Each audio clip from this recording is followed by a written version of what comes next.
Dito na kami kukuha ng bagahe.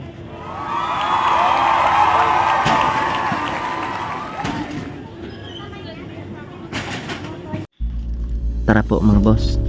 Ito po yung unang bakasyon ko ngayong pangalawang kontrata ko nitong 2023. Kasi po Chinese New Year dito sa Taiwan. Ang kira mo lang to? Ang kiri lang yan. Dalawa?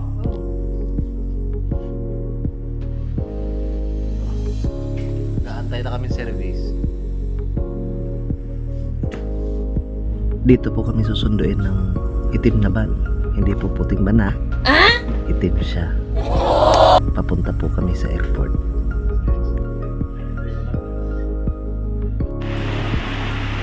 At dito nga po, muntik pa kami hindi masundo ng driver. Kasi hindi po mahagilap ng driver yung dorm namin. Muntik pa kami malate sa airport. To cut the long story to short, nasa van na po kami. Sa wakas, kala namin hindi na kami masusundo. Just patient. Ay, patience. Patient o patience? Ay, basta sa Bicol, maghalat ka.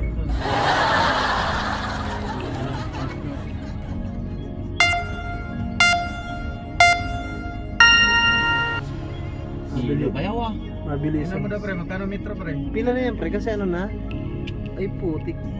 Ay putik, daming tao. Hindi, may kanya-kanyang counter naman yan. Pre, tingnan mo daw pre kung magkano metro. Dami pa. Chinese New Year ngayon eh. Tama lang yan, kalahating pila niya. Makapasok ba tayo pre? Ha? Makapasok ba tayo? Oo, makapasok tayo dyan. Oo, makapasok tayo dyan. Daming tao. Daming haka-haka. Kala mo mga first time bumiyahe. By the way po, airport na po kami. Number 6? Sundan na kami tao.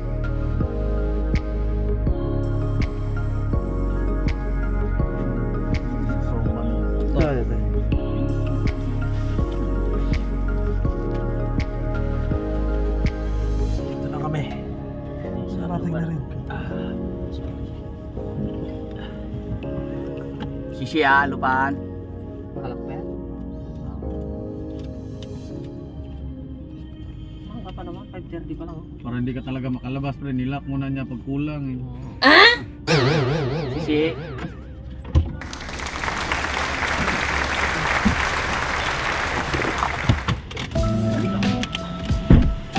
Kami. Ang lamig. Hoy. Sisi. Ha? Buha, sa loob tayo tambay. Kaya lamig dito sa labas.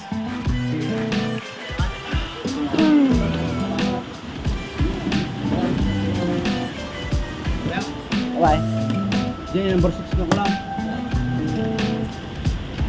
Hey. Meron dito sa loob ah. Meron dito sa loob. Apa na ito? Daming tao. Napakahaba ng pila. Ganito po pag Chinese New Year. Laging napakadaming tao. Pauwi ng Pilipinas. Habang nag-aantay po kami ng flight namin, kumain muna kami ni Don sa food court.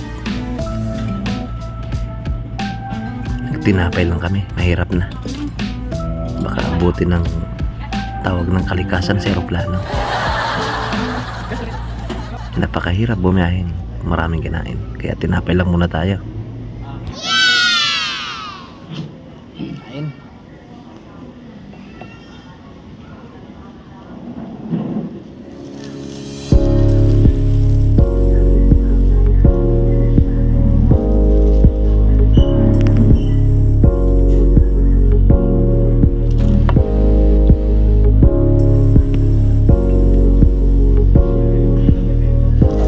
Nauna na nga pala dito yung dalawa namin kasama.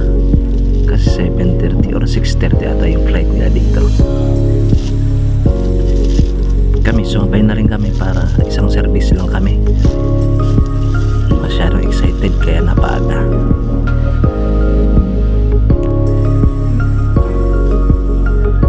At habang nag-aantay, Nag-ikot kami di doon at hinanap namin yung Terminal 1.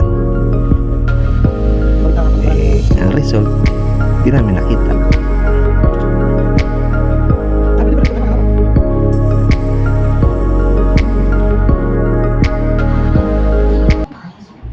At dito nga po, on board na kami ni Tita Sara. Nag-aantay na lang makasakay. Excited na makauwi ng Pinas.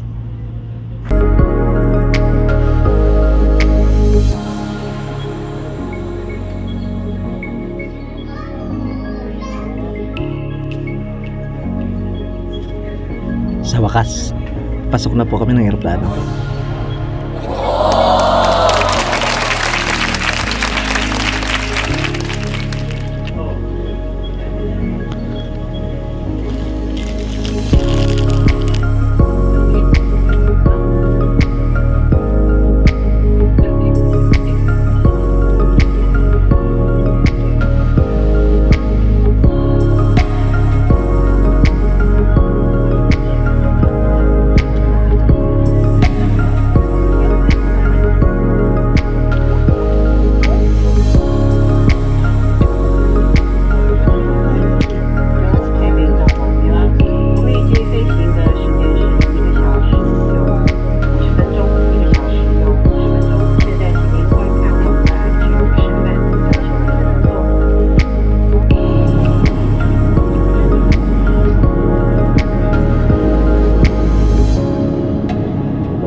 Ito po yung libreng pagkain sa eroplano. May gatas, may prutas, at syempre po kanin tsaka gulay. May libre din po sa mahilig magtsaa at magkape. Gising ako ng alas 12, hindi ako nakatulog, uminom ako ng papatulog.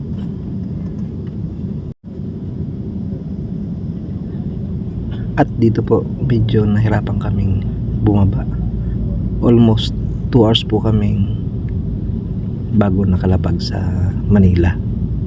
Paikot-ikot lang po kami. Hindi ko po alam kung maulap o marami pong bumababa. Mahirap po talaga pag pinapaikot-ikot.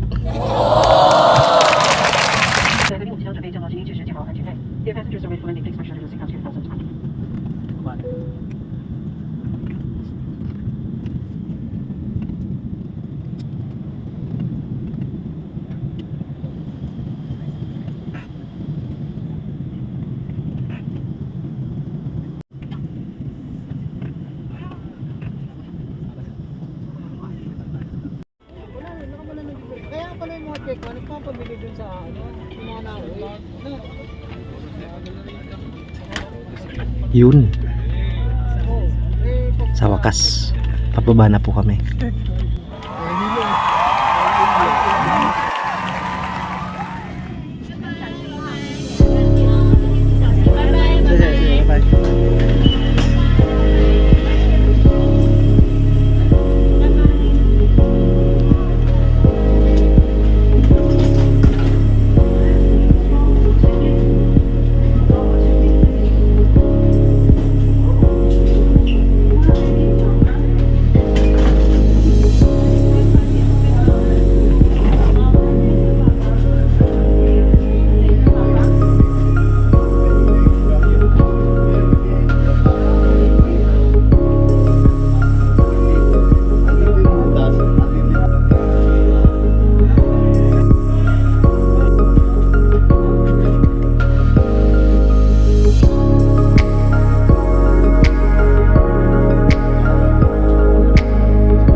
Hi Miss. Wow! Hindi yan nakashort ha. Si Tita Sara. Peace.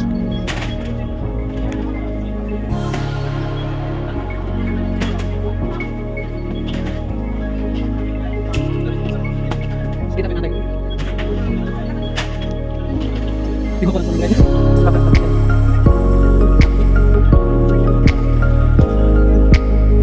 Siyempre po, ang una kong pinuntahan, tranquilo. Sa Naga po yan. At magpaparelax tayo dyan. Magpapamasahe.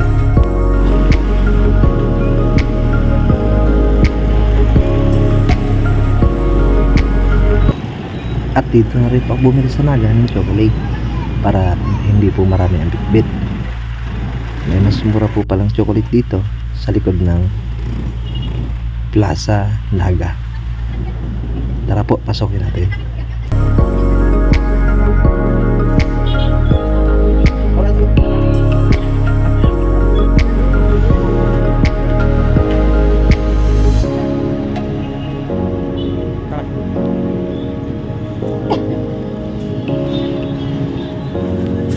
Sobrang mumura po ng mga chichirya dito at for chocolate. Mapang-regalo kahit hindi ka nag-abroad. To cut the long story to make short, ayan, nasa bahay na kami. Nagkita na kami ni Max. Simula ng pag-alis ko. Halos ayaw lumapit. Kasi sa cellphone lang siya nasana. Nakikita ako. Huwag po natin sayangin ang mga oras at pagkakataon. Makakasama po pamilya natin. Pera lang yan, kikitain pa yan.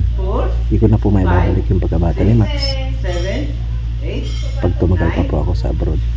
Kaya sisikapin ko pong umuwi taon-taon.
At dahil excited bumaba sa jeep, yun, naiwan namin yung mga dala namin nasa jeep.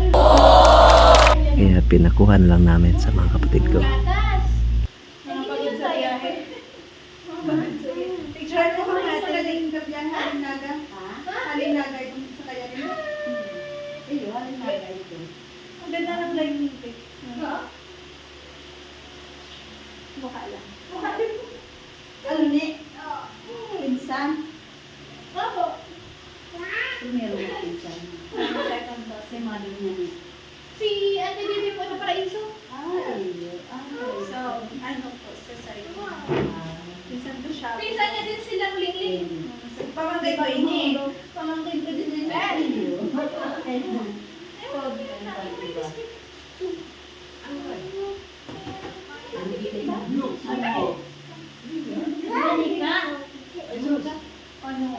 Ano, bisado mo na ako. Ayo. Papa. O nasa jeep nga. Pasok na lang.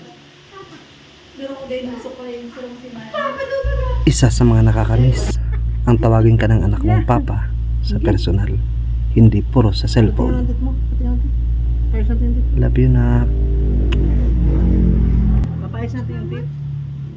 O siya mga boss, salamat po sa panonood ng aking vlog. Ay, dito yan ba?